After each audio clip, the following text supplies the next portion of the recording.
Welcome back. We finished last week extending the hull sides up to accept the new stern modification.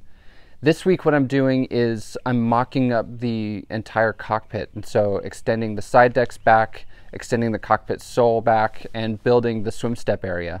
It was a really fun project and I'm excited to show you what it looks like. And then in the second half of the video, I got to interview a guy named Markos who has been helping us draw the boat. He's a naval architect, and so has been helping us design the cockpit and everything. So thanks again for watching. We're excited to show you what we have this week. My name is Matt. Follow along as I turn Duracell, the legendary ocean racing sailboat, into a comfortable cruising home. Joel and I started at the swim step and cut out more of the old transom to accept the swim step. I was beginning this mock-up by doing the vertical surfaces.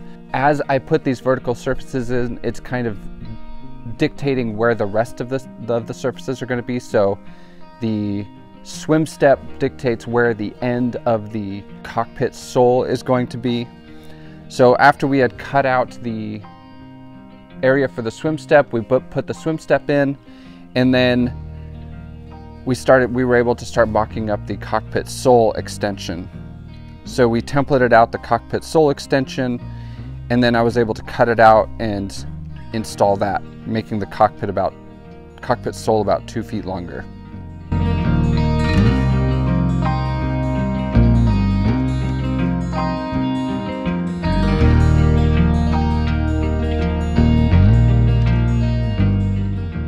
It's a big cockpit, man.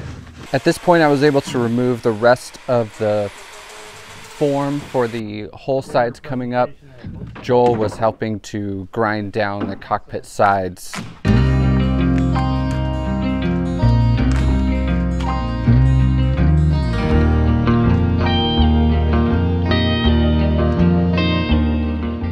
Joel came up with the idea for us to template out the side decks and the cockpit walls, the side walls, to basically extend the lines from the existing decks back as far as we could.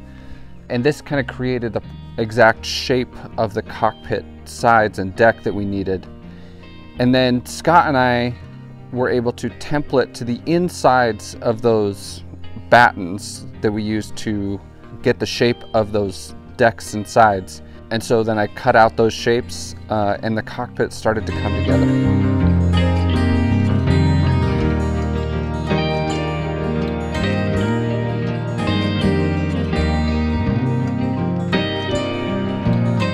So the two remaining 2x4s that stick out aft have the ends cut at exactly 20 degrees and are in the same plane as where the transom face will be.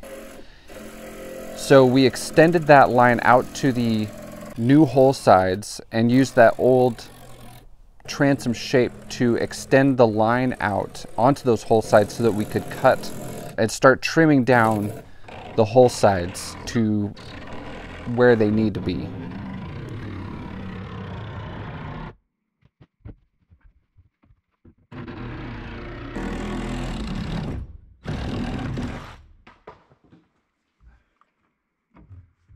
I used the port side decks, and cockpit wall as templates for the starboard side, and once everything was cut out and put into place, the cockpit was really starting to take shape.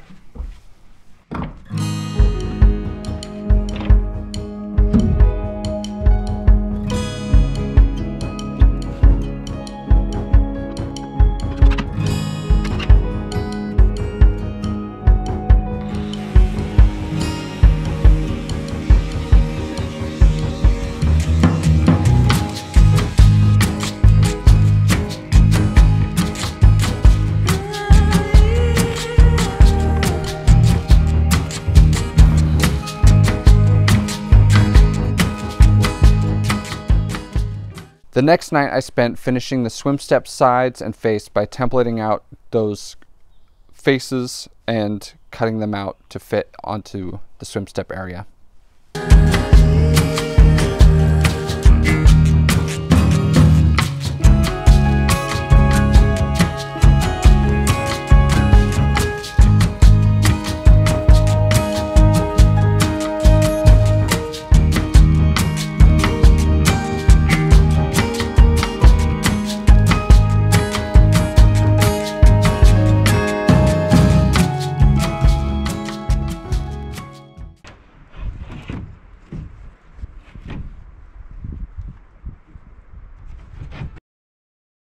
So a few weeks ago, when we started planning out and showing you guys this stern modification that we were going to do, I got an email from a guy named Markos who's in Greece. He's a naval architect and offered to help us to design and draw the boat with his knowledge of yacht design.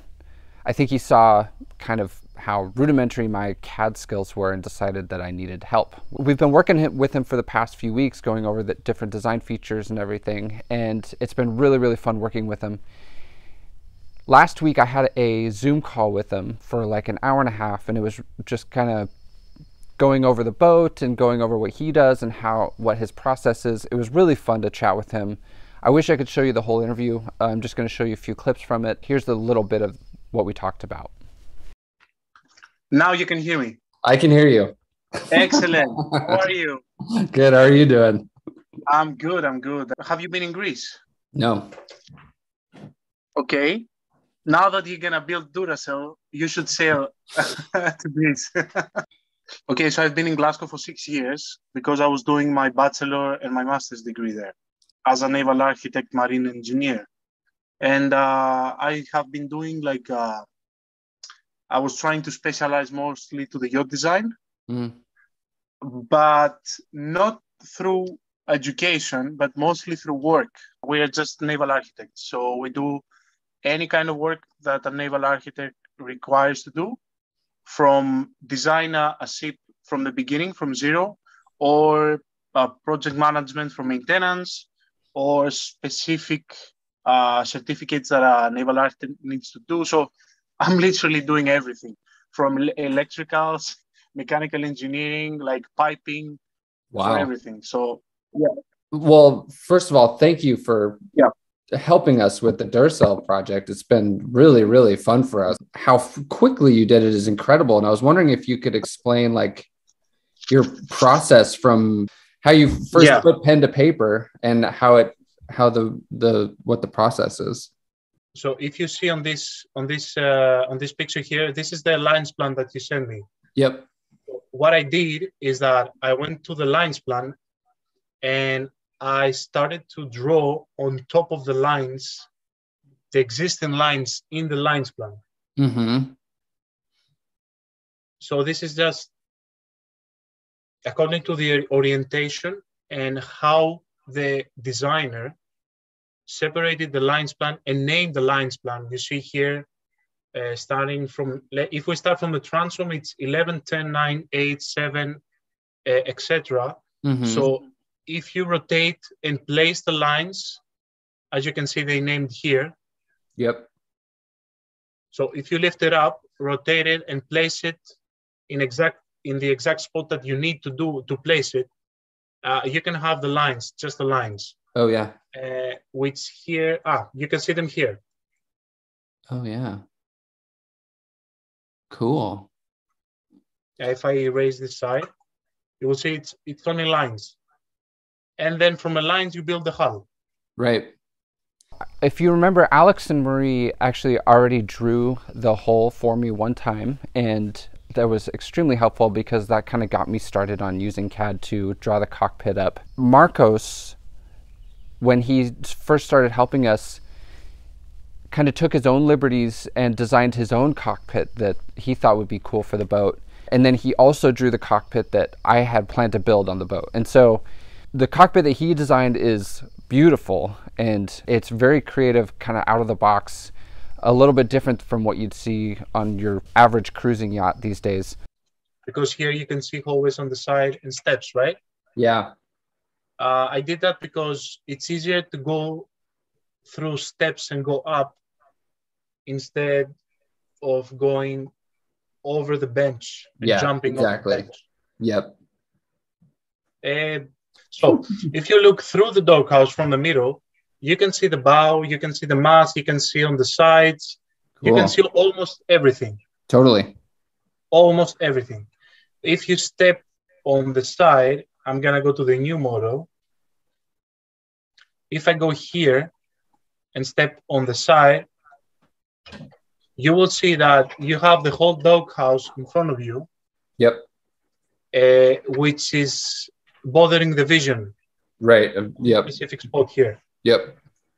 So I'm assuming even if you do the twin wheels in real life, you're going to spend most of the time sitting somewhere here. Right. Somewhere closer to the middle, because Yep. you will actually have visibility. Yep. And that's because you have big columns between the windows. So that's why you don't have a good visibility over the bow. Right. That's okay. You don't need to worry about that. You still can have a great visibility even if you sit a little bit closer to the middle. Yep. But I'm telling you what was the most ergonomic approach on this design. Okay, so the difference with that is just that here you have a whole way that you can go on the side directly and step up and go in the side of the boat. Right. But on the other approach, you have to jump over. Yeah. I believe that this is not a big deal for you to jump over. Right. You can still have, like, this is a good approach, because you can use this space here sitting. So yeah, that was the initial approach, mostly. Well, it's beautiful. I can't wait to show folks.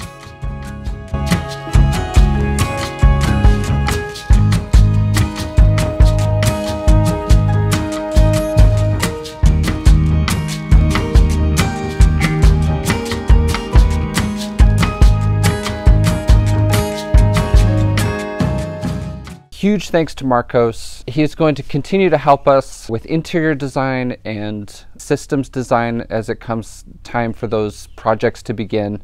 But I encourage you to check out his Facebook page. He has a great Instagram page. His LinkedIn, it shows all the work, his portfolio, the stuff that he works on.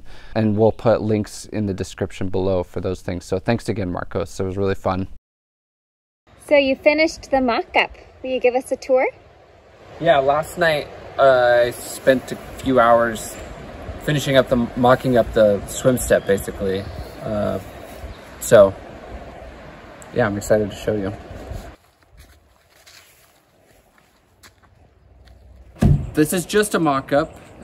We did this so that we could just basically see and feel what it's like to have the cockpit look like this. We've been looking at drawings forever, and so now it's time to see what it felt like to stand on it. As you can see, it's built out of all flat panels, which is one of the goals to make it easier on myself to build. I can just basically laminate up a whole big pieces of flat sandwich core construction, and then tape it all together with fiberglass. It'll make building it pretty simple. There will be a door or some kind of hatch right here into a watertight compartment. I don't know what that will store yet, but it might be like maybe fuel for a dinghy or maybe a life raft. I don't know yet, but there's a perfect spot back here for storage. The swim step is about 4 feet wide and 15 inches deep, so it's plenty big to sit on and to unload and load off of from the dinghy. And then the step up from the swim step up to the deck is not super huge, and so I'll probably put one little step like right in the corner, but otherwise it's all very manageable. This face is actually a little bit sloped, so it's nice to sit back here. There's actually like a nice sitting area for when we want to dangle our feet in the water. So as you can see, we added about almost 2 feet of extra cockpit sole space, but what we really gained was all this extra side deck space. It's more than 6 feet long of extra side deck space, and so it's a huge gain in storage, in sitting area, and just general like hanging out space in the cockpit. There will be lockers on either side that are big enough for propane tanks or dinghy fuel, something like that. There will be, I don't know if you can remember, with the form that I made, I had 2 female bulkheads that were on the outside of the form. Those are in the same plane as bulkheads that will be inside this new compartment, and the aft one will be really close to the transom, and so it will help support, it will be extra structure for the back stay, attaching it to the hull. Again, like I said, it's all flat panels, so it'll be really easy for me to cut all this out, tape it all together. As far as the deck layout in the cockpit will go, pretty much everything forward of me will be benches. So it's going to be like an 80-inch long bench that's 25 inches wide. So it'll be long enough for people to sleep on if they're, you know, off watch, or if they want to just sleep out under the stars in the cockpit. It'll be really nice for that. Where I'm sitting, which will be where the helm is, and so there'll be two helms on either side with a space to walk down the middle. And then everything aft is just a dance floor, basically. It'll be a nice like workspace back there, or it will be a nice place to just put a couple lawn chairs and hang out, looking out behind the boat for cocktail hour or whatever. It'll just help keep the boat feeling really open, which is what I'm after. But one of the big differences between Louise and this boat is Louise's cockpit was pretty small and compact. This cockpit is going to be very, very open and easy to move around and very comfortable. I love it. It's so spacious. It feels so elegant. I can't believe how spacious it is. It's just going to be like an incredible space to hang out outside. I'm wondering about a bimini or a canopy. Will we have that? Yes, we will have something. I've thought about and drawn like hard arches with big like cantilevered hard canopies that could hold solar panels. We're again, like this is I really worry about adding too much weight to the stern of the boat. Or, you know, on Louise, what we had was like a canvas canopy that hung over the cockpit, and that worked really, really well. Like we really, really liked how that thing worked. Problem, it's nice and light and easy to store and deploy, but it doesn't hold solar panels or anything. So it's undecided, but yes, there will be something to get us out of the sun in the cockpit eventually.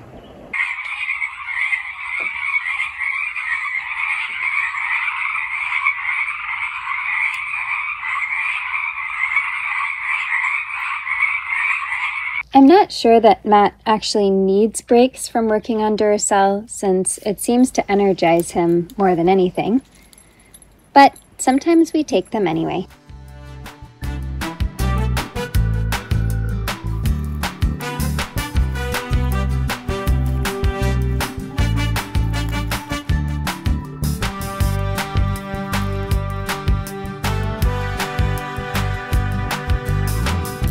So without further ado, we have our Patreons to thank this week. I have a lot of people to thank, Patreons and otherwise. We had a really amazing week of viewership interaction. This whole experience has been incredible for us to get to know people, and the support that we're getting is just unbelievable. I'm going to go on with Patreon thanks. If you are interested in joining our Patreon community, you can find it on patreon.com. It's where the Duracell project on patreon.com. So first, thank you to Neil in Australia. He drives an 85-foot long big rig truck driving all over Australia, and he also is a Hobie Cat sailor and is beginning to get into monohull racing in the summers there. Big thanks to Kirk. He's a pilot and a sailor out on the East Coast. He sails around in the BVIs. Steve from New Orleans. He is a woodworker and a lawyer and a boat builder, and he built this really beautiful drift boat. So thank you, Steve. Big thanks to Nathan, who puts my boat projects to shame with all the boat projects that he's gotten into, the boat refits that he's gotten into. I could show you tons of pictures that he sent me of the different boats that he's refit in the past, and is onto another project right now. I would have a lot to learn from Nathan and his endeavors in refitting not only boats but cars. So thank you, Nathan. Thanks to Michael. He is in the Navy, and he is a flight instructor for Navy and Marines. When he retires from the Navy, plans on sailing the world on his own sailboat. So thank you very much, Michael. Thank you to Grady.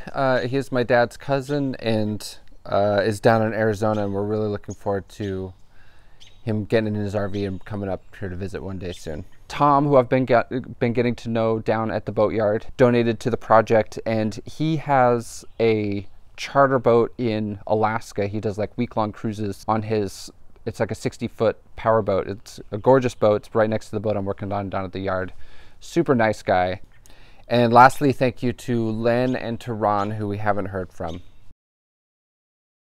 Another sailing channel, kind of in the similar vein as ours, is Sailing NV. They have an Open 66 old circumnavigating racing boat, and they are getting it ready to go cruising. They're over in Fiji. Very nice couple.